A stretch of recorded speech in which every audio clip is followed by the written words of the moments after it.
You were saying that this material that you had drawn on had been gathered from tribes in Australia and South America who are hunter-gatherer or gatherer-hunter tribes, and that's an important concept.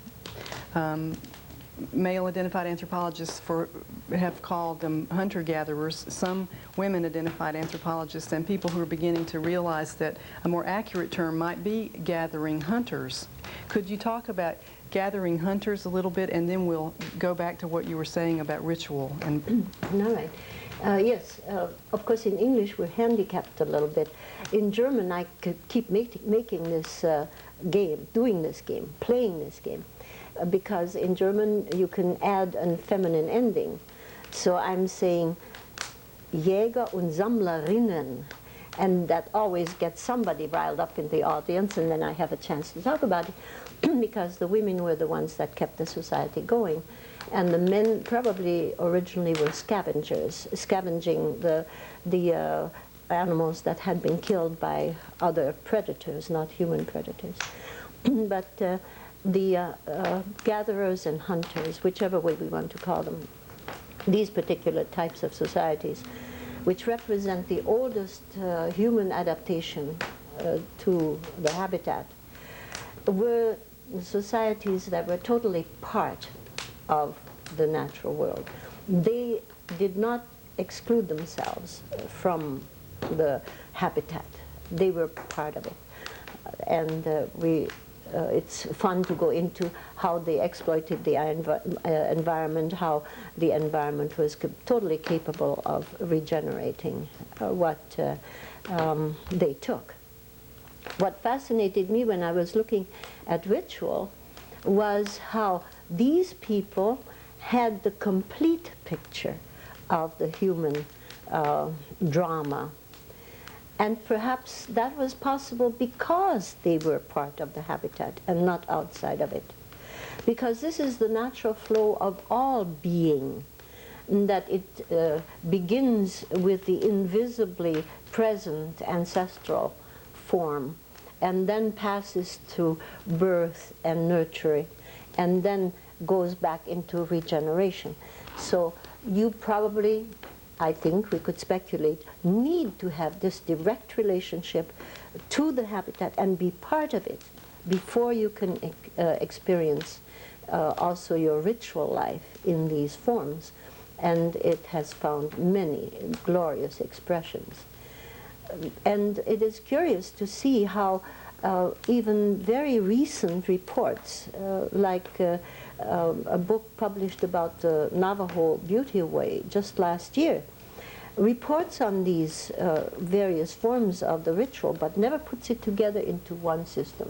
The system is there, but unless you know it is there, you don't see it.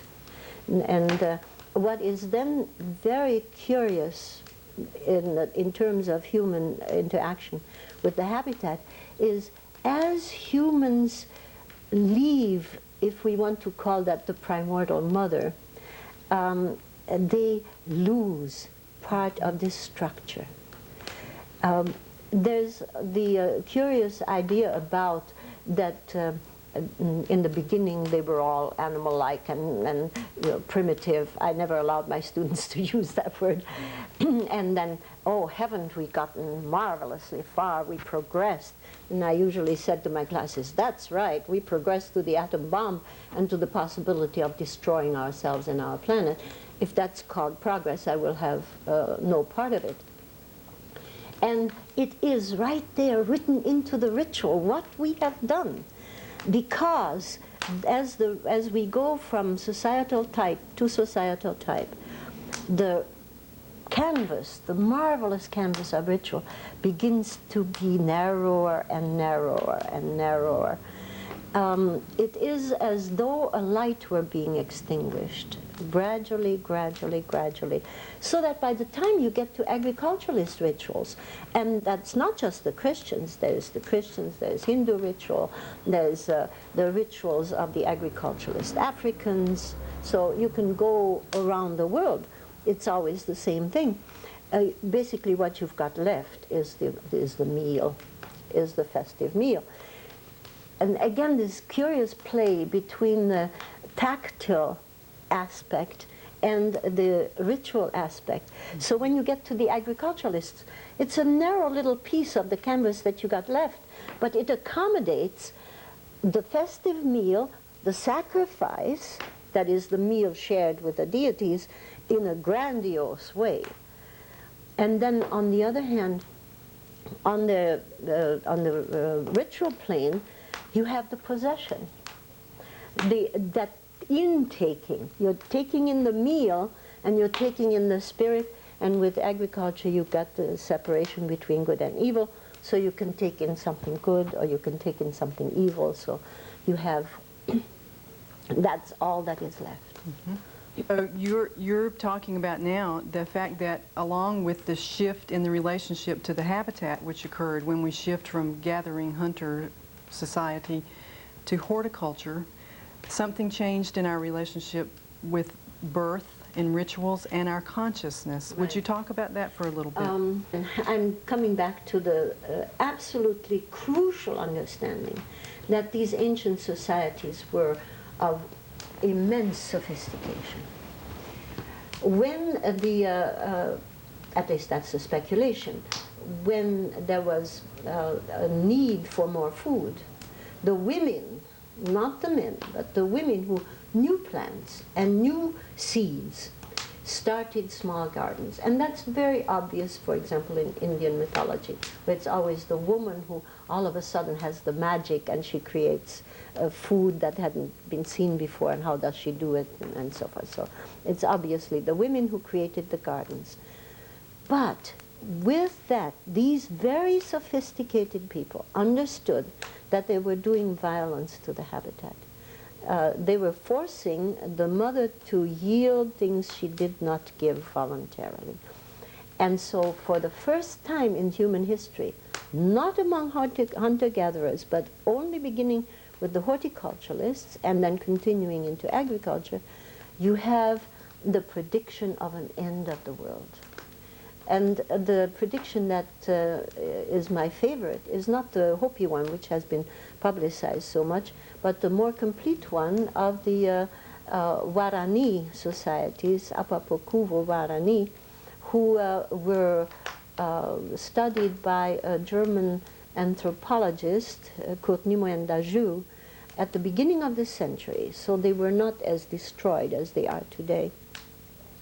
And the Warani say that if the earth can no longer support what humans are doing and is crying, and if first man can no longer stand the cry for help and the pain of the mother, he is going to send from his home, he will send the bat spirits, and they will swallow the earth, and they will swallow the sun and the moon. And then he will send from underneath his hammock the blue tiger. And the blue tiger will come from the sky singing and will devour humans, all the humans of the world. And then the earth will start burning, and it will burn across the wooden cross which supports it. And the fire will start from left, from west toward the east, and then the earth will sink into the darkness.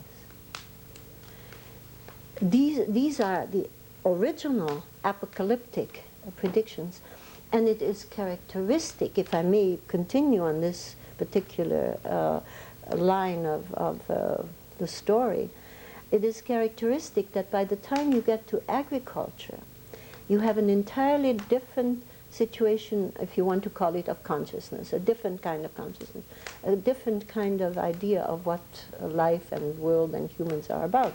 And a different relationship with the habitat. Exactly. That's precisely it. Because when agriculture comes along, you have the idea that humans dominate the habitat. They're no longer part of it.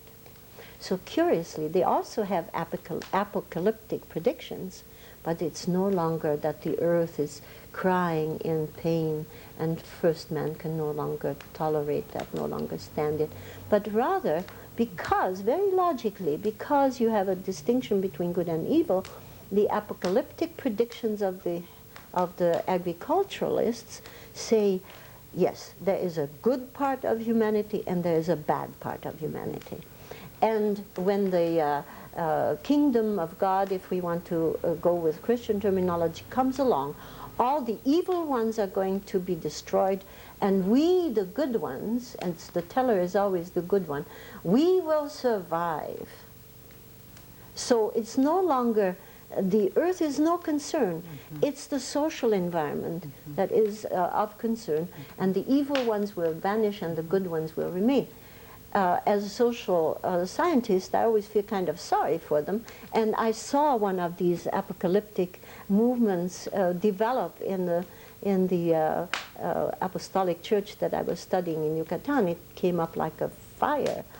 And I felt so sorry for them that even if their prediction would come true, they were in with a tremendous disappointment, because the distinction between good and evil is structural. And so once all the good ones are left and the evils are gone, the good ones will split once more and there will be again good and evil. So that they were really in for a tremendous disappointment. But you have a significant and disastrous shift in consciousness and in attitude toward the habitat. And this is basically what we're fighting for and against, basically, in the environmental movement, because the agricultural consciousness, if you want to call it that, attitude toward the world presupposes a dominance. This is here for us. And the environmental movement painfully, gradually finds its way to an understanding that we are part of it and not dominating it.